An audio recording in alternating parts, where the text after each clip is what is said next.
Hocus. There is a moment in the spiritual journey of every chosen individual when the atmosphere around you begins to change, not with a loud thunderclap, but with a terrifyingly quiet stillness. You have been walking through a valley of shadows, a season where your efforts seem to evaporate like mist, where you sowed seeds in tears and watched the ground remain barren. But right now, something is shifting. Your spirit is sensing a profound alteration in the trajectory of your life before your physical eyes see a single shred of proof. This is not a coincidence. This is a divinely scheduled appointment. It is a quiet reversal where fruitless efforts suddenly begin to yield life, and sealed doors that you have pounded on for years begin to creak open without you even lifting a hand. The opportunities that once eluded you, running away from you like water through your fingers, are now turning around to seek you out because heaven is responding to your seasons of faithfulness. However, attention, you need to prepare now. I put together an exclusive resource for those who feel set apart for something greater, but live surrounded by noise, distractions, and mental overload. This is a 30-day journey that will transform your life. A guided path to armor your mind and prepare for what's coming with daily practices of focus, boundaries, and discipline. Stop negotiating with the noise. Learn to spot distractions before they control you, and strengthen your mind. Also available in an immersive audio version. Over 10 Zuzazara readers have already transformed their lives through the 30-day journey. Thousands of people have already started this transformation. People like you who are tired of living in the fog. Ordinary people who decided to stop accepting mental chaos. Take advantage of this limited time offer only this month. Access your link just below in the pinned comment.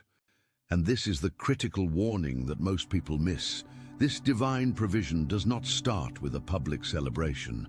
It starts with a silent instruction. If you are feeling this shift, if you are sensing that wealth and abundance are about to flood your life, you must listen very carefully, because the next few minutes will determine whether you sustain this blessing or are crushed by it. Before we go deeper into this mystery, if you believe that your season of lack is ending and your season of purpose is beginning, I want you to click that like button. It is a small act, but it signals your readiness to receive. And if you haven't already, subscribe to the channel and turn on notifications, because the truths we are uncovering here are the keys to the kingdom that you have been searching for. Most people believe that when God blesses them with wealth, it is time to grab a megaphone and announce their victory to the world. They think the vindication comes from showing everyone who doubted them that they finally made it. This is a trap. The truth that will shock everyone around you is not the money itself, it is your silence. True blessings unfold steadily, like a sunrise, not like an explosion. This moment signifies the bestowal of a mantle, not just the deposit of money. It is a test of your ability to carry an increase without needing the validation of attention. Not everyone is ready to see you rise. In fact, your growth highlights their inertia. Your sudden elevation reminds them of the years they have wasted. That is why the first instruction of divine abundance is almost always to move quietly. This silence is a strategy. It is designed to protect the fragile sprout of your blessing from the storms of jealousy, envy, and misunderstanding until your roots are strong enough to withstand the wind. Think about a seed planted in the soil. If you dig it up every day to show people that it is growing, you kill it. You must allow the work to be done in the dark. Before I reveal the specific signs that this wealth is entering your life, ask yourself this: why has there been such a delay? You have prayed, you have worked, and yet the breakthrough seemed to pause. This delay was not a rejection. It was divine preservation. If you had received this level of abundance 5 years ago, or even 5 months ago, it might have destroyed you. You might have used it to feed your ego rather than to fuel your purpose. The waiting room was actually a classroom. You were being prepared to manage what heaven is about to entrust to you. Manifesting wealth is not the finish line. It is the battlefield where your humility is finally tested. There is a common misconception that money changes people. This is false. Money is a magnifier. Wealth does not corrupt. It reveals what is already in your heart. If you are generous, wealth will make you a philanthropist. If you are greedy, wealth will make you a tyrant. If you are insecure, wealth will make you flashy and arrogant. The delay you faced was God scrubbing your heart, ensuring that when the resources come, they flow through a vessel that is clean. Now let's talk about the shock. When you get rich the kingdom way, the people around you, your neighbors, your old friends, perhaps even your family, will be completely shocked. Why? Because you won't look like what they expect a rich person to look like. The world teaches that wealth is loud. It teaches that success looks like luxury cars, designer brands, and constant social media posting. But you are being called to a stealth wealth, a wealth that is anchored in wisdom, not announced in vanity. When the breakthrough happens, you will be guided to anchor it in assets, in legacy, in charity, and in quiet power. You will allow your roots to deepen before your branches spread. By the time people realize you are blessed, you will be unshakable. This is the shock. They will look for the pride, and they will find humility. They will look for the extravagance, and they will find stewardship. They will look for the old you, and they will find a new creation that operates with a terrifying level of peace. But here is where it gets dangerous. As you rise, you will attract people. The light of your blessing will act like a beacon, and moths will gather. Discernment will be your shield against counterfeit connections that are drawn to your table, but not to your calling. You must understand that not everyone who claps for you is rooting for you. Some are clapping because they want to be close enough to the stage to pick up the coins you drop. This is why the silence strategy is so vital. It acts as a filter. When you don't broadcast your wealth, the people who stay by your side are there for you, not for what you can give them.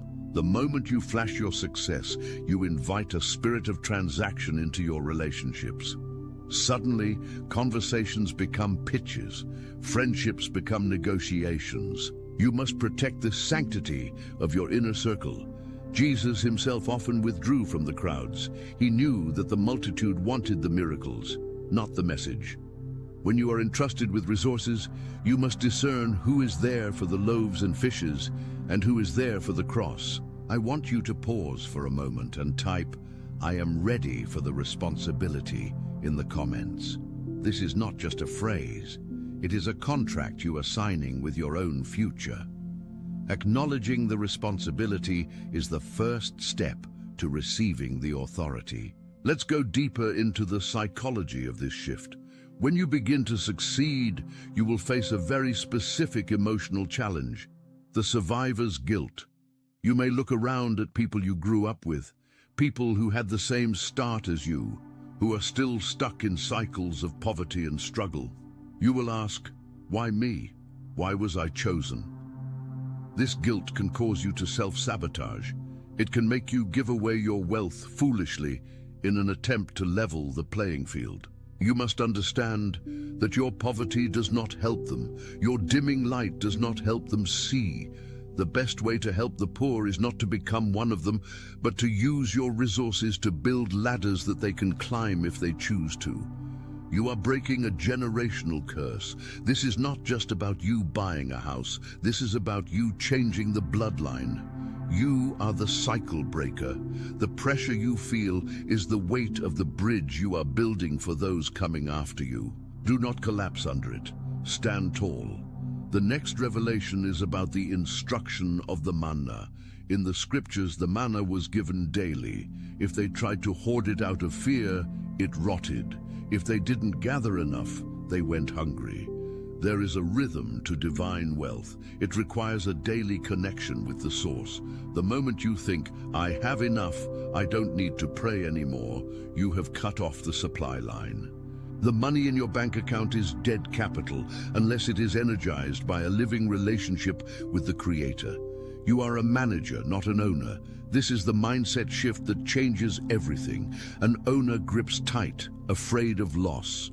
A manager holds loosely, ready to invest where the master directs. When you view yourself as a steward, the fear of poverty vanishes because you know the owner has infinite resources. You are simply the pipeline, and as long as the pipeline stays open and unclogged by greed, the water will flow. There is a secret about the shock that we haven't touched on yet. The people who will be most shocked are the ones who labeled you, the ones who saw your failures and defined you by them. They saw your divorce, your bankruptcy, your addiction, or your depression, and they put a period where God put a comma. When you rise, it disrupts their narrative. It challenges their worldview. They want you to stay in the box they built for you because it makes them feel safe. Your expansion threatens their stagnation. Do not apologize for this. Do not shrink back to make them comfortable. Your rising is a testimony. It is evidence that redemption is real. By standing in your blessing, you are preaching a sermon without words. You are showing them that no mistake is final and no pit is too deep for the hand of God to reach. However, you must be prepared for the accusation of changing. They will say, you've changed since you got some money, and you must have the courage to say, yes, I have. Growth is change. If you are the same person you were 10 years ago, you haven't lived. You've just existed. The wealth didn't make you better than them. It just required you to become different from who you were. You had to develop discipline. You had to develop vision. You had to develop delayed gratification. These are traits that separate the successful from the stagnant. Do not let their guilt trips drag you back into the behaviors that kept you broke. You cannot drink from the cup of their mediocrity and expect to dine at the table of greatness. Let's discuss the practical application of this spiritual truth. How do you actually walk this out tomorrow morning? First, you practice the art of the poker face. When the good news comes, the contract is signed, the settlement arrives, the investment pays off. You do not run to social media. You go to your prayer closet. You thank God in private before you spend a dime in public. You ask for the blueprint. Lord, what is this for? Maybe it's to pay off debt. Maybe it's to fund a business. Maybe it's to help a specific person. Get the instruction before you take the action. Second, you upgrade your circle before you upgrade your lifestyle. You need to be around people for whom your new level of wealth is their normal. If you are the smartest and richest person in the room, you are in the wrong room. You need mentors who can normalize your blessing so you don't get giddy and blow it. You need people who will tell you no. The danger of wealth is that you can buy yes men. You can surround yourself with people who will agree with your every whim because you are paying the bill. This is the path to destruction. You need a Nathan in your life, someone who will look at you, the king, and tell you when you are wrong. This level of accountability is the guardrail that keeps your car on the road as you accelerate. Without it, the speed of your blessing will result in a fatal crash. This is why so many lottery winners are bankrupt within 3 years. They had the fuel, but they didn't have the steering wheel. You are being built for longevity. This is not a flash in the pan. This is a legacy move. I want to challenge you with a thought that might be uncomfortable. What if the money isn't for you at all? What if you are simply the trusted courier? Imagine a delivery driver who decides to eat the food he is supposed to deliver. He satisfies his hunger for a moment, but he loses his job and his reputation. Many of us are eating the seed that was meant to be sown. We are consuming the capital that was meant to build the kingdom. When you get rich, the first test will be your generosity. The tithe, the offering, the charity, these are not taxes. They are trust exercises. They declare to the spiritual realm, I trust the source more than the resource. When you release money, you break the grip of mammon over your soul. You declare that you are the master of the coin, not its slave. And paradoxically, this open-handedness allows God to entrust you with more. The shocking truth is that your wealth will become a tool of warfare. Poverty is a weapon of the enemy to keep God's people distracted, exhausted, and ineffective. When you are worried about rent, you can't dream about destiny. When you are drowning in debt, you can't fund the mission. God is releasing wealth to you to break the handcuffs. He wants you free to serve, free to create, free to go where He sends you without checking your bank balance first. Your abundance is the logistics for the revival. It is the funding for the solution to the problems you see in the world. Stop looking at wealth as a luxury and start seeing it as a utility. It is the hammer and nails you need to build the house. But remember, the enemy also knows this. That is why the attack on your life has been so severe. He wasn't scared of you. He was scared of what you would fund. He was scared of the orphanages you would build, the businesses you would launch, the mouths you would feed. The intensity of the battle is a clear indicator of the magnitude of the bounty. If you have been through hell, it is because you are carrying heaven's gold. The thieves don't break into empty houses, they come for the vault. You are the vault. The fact that you are still standing, still watching this video, still believing, is proof that you have the resilience required for the next level. Now let's address the counterfeit comfort. When wealth comes, it brings comfort. A better bed, a safer car, better food. These are good things. But there is a seduction in comfort. It can lull you to sleep. It can make you forget the urgency of your calling. You can become so comfortable in your palace that you forget the people suffering outside the gate. This was the sin of David. He stayed home when kings went to war, and in that idleness, he fell into temptation. You must maintain a wartime mentality even in peacetime prosperity. You must keep your spiritual edge sharp. Do not let the softness of your pillow soften your spirit. You must impose discipline on yourself even when your circumstances don't require it. Fasting, early rising, serving. These disciplines become even more critical when you are rich because the natural environment no longer forces you to struggle. You must choose the struggle to maintain the strength. The silence we spoke of earlier also applies to your plans. When you get the capital, you will have ideas. I'll start this business. I'll buy that property. Keep it to yourself. The Bible says, "In all labor there is profit, but idle chatter leads only to poverty." Talking about your plans releases the dopamine hit of achievement without you actually doing the work. It tricks your brain. Furthermore, it gives the enemy a roadmap to set up roadblocks. Move in silence. Let the execution be the noise. Let the ribbon-cutting ceremony be the first time they hear about the building. There is a power in mystery. When people can't figure out your next move, they can't counter it. Be predictable in your character, but unpredictable in your strategy. There is a specific demographic watching this.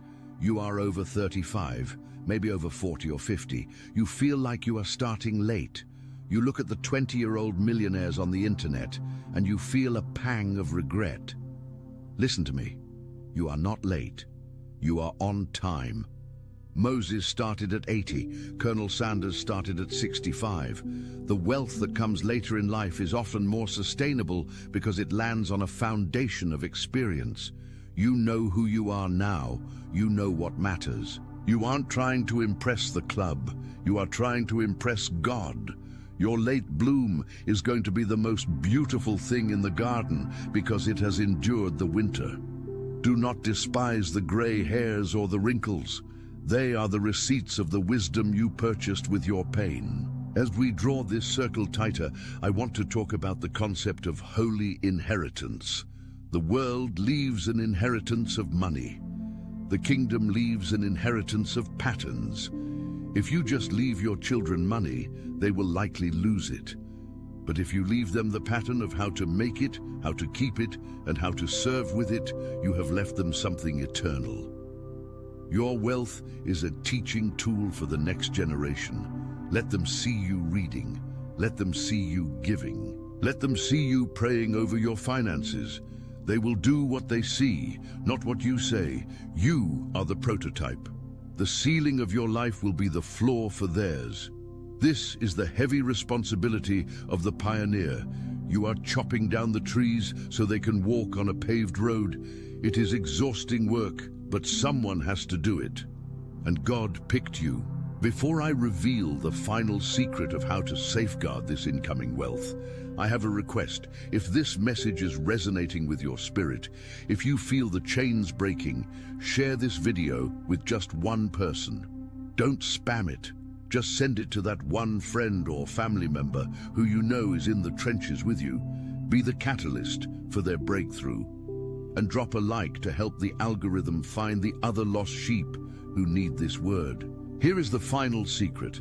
The anchor of gratitude. The moment you stop being grateful, the flow begins to restrict.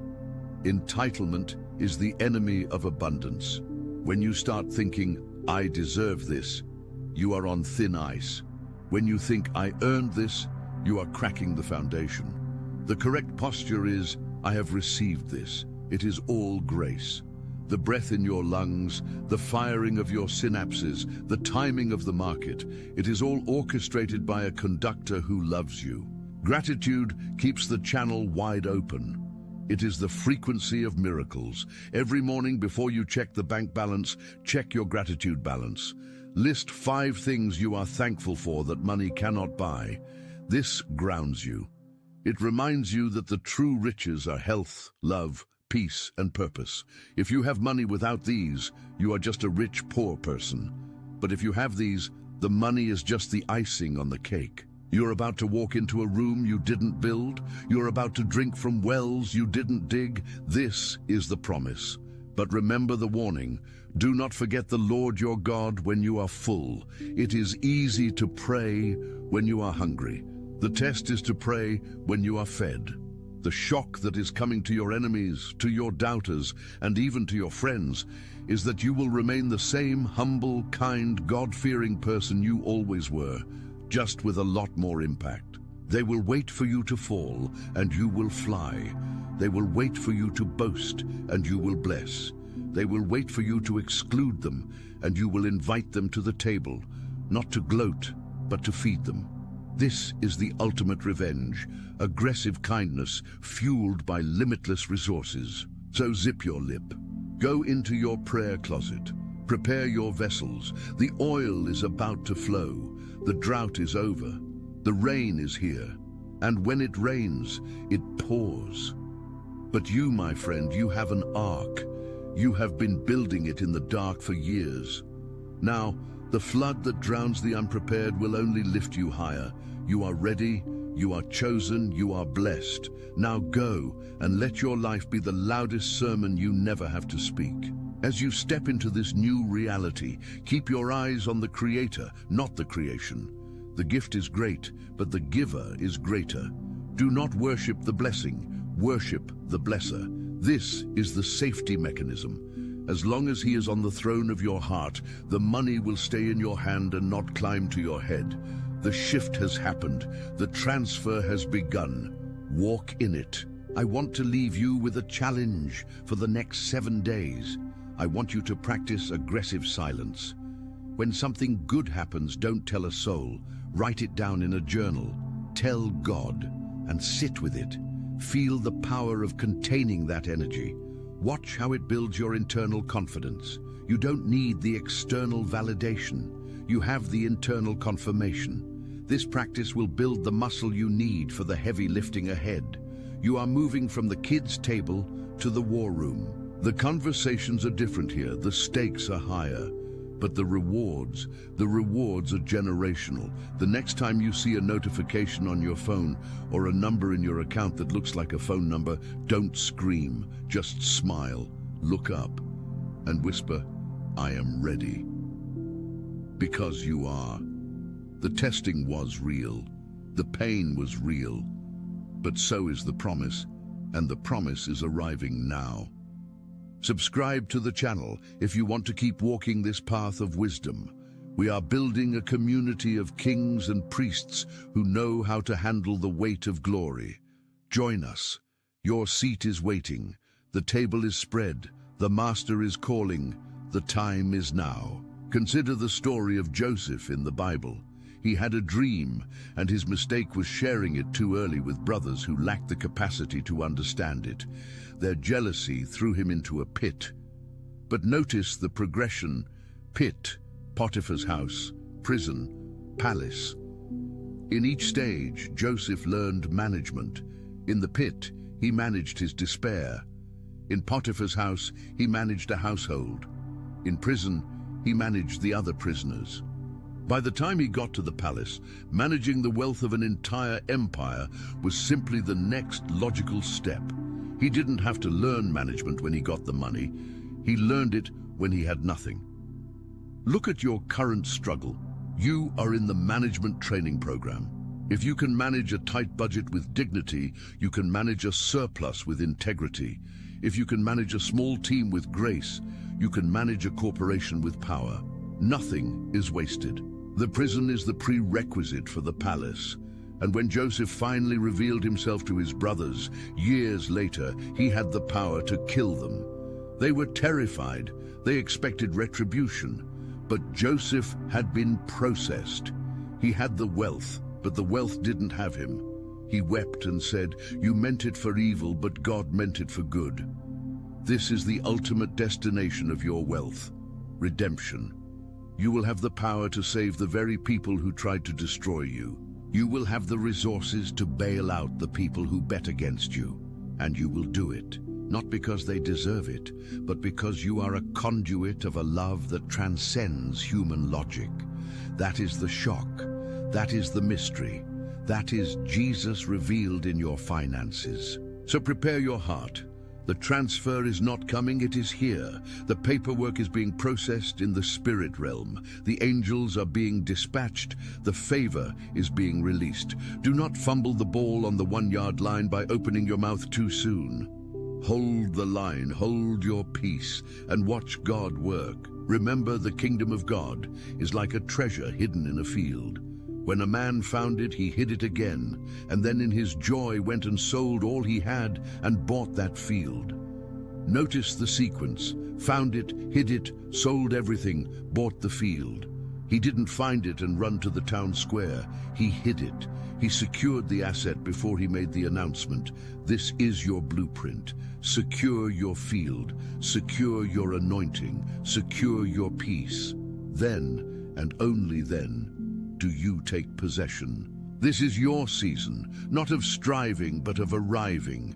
The struggle was the transportation. The destination is stewardship. Welcome home. The Father is proud of you, not for what you are about to get, but for who you became while you were waiting. You passed the test. Now, receive the reward. Let this truth settle deep in your bones. You are not an imposter. You are a successor. You are heir to a promise that was made thousands of years ago. It is springing up in your lifetime. Your children will read about this turning point in your family history. They will say, "That was the moment everything changed," and they will be right. It starts with you. It starts now, in silence, in strength, in shock. The next video on this channel will go even deeper into the specific habits of spiritual millionaires. You do not want to miss it. Make sure the bell is on. Until then, walk in wisdom, move in silence, and let your results make the noise. Peace. However, there is a scientific dimension to this spiritual law that you must understand if you want to master it completely. We have spoken about the spiritual reasons for silence, about Joseph and the pit, but let's bridge this with what we now know about the human brain and quantum mechanics. Because when you understand the science, your faith becomes unshakable. You stop seeing silence as a rule you have to follow and start seeing it as a mechanism you get to utilize. Consider the neuroscience of validation. When you have a massive idea, a new business venture, a sudden financial windfall, or a transformative spiritual insight, your brain enters a state of high arousal. You are flooded with dopamine. The natural, biological impulse is to share this news. You want to call your best friend, post it on social media, or tell your spouse immediately. But here is the trap, and it is a biological trap. Neuroscientists have discovered that when you announce a goal or a win prematurely, your brain releases a premature flood of dopamine, the reward chemical. Your brain cannot distinguish between the announcement of the victory and the actualization of the victory. By telling everyone what you are going to do or what you have just received, your brain marks the task as done chemically. The motivation evaporates. The hunger to execute disappears. You feel good for an hour, but you have just robbed yourself of the fuel required to endure the long haul of stewardship. You sold your birthright for a bowl of instant gratification. Furthermore, let's look at the quantum observer effect. In quantum physics, we know that the mere act of observing a particle changes its behavior. When an experiment is unobserved, particles exist in a wave of infinite potential. But the moment a measurement is taken, the moment it is observed, that wave collapses into a single fixed particle. Apply this to your destiny. When your dream is in the spirit realm, or the incubation phase, it is a wave of infinite possibility. It is pliable. It is growing. Attention, you need to prepare now. I put together an exclusive resource for those who feel set apart for something greater, but live surrounded by noise, distractions, and mental overload. This is a 30-day journey that will transform your life. A guided path to armor your mind and prepare for what's coming with daily practices of focus, boundaries, and discipline. Stop negotiating with the noise. Learn to spot distractions before they control you, and strengthen your mind. Also available in an immersive audio version. Over 10 Zuru readers have already transformed their lives through the 30-day journey. Thousands of people have already started this transformation. People like you who are tired of living in the fog. Ordinary people who decided to stop accepting mental chaos. Take advantage of this limited time offer only this month. Access your link just below in the pinned comment.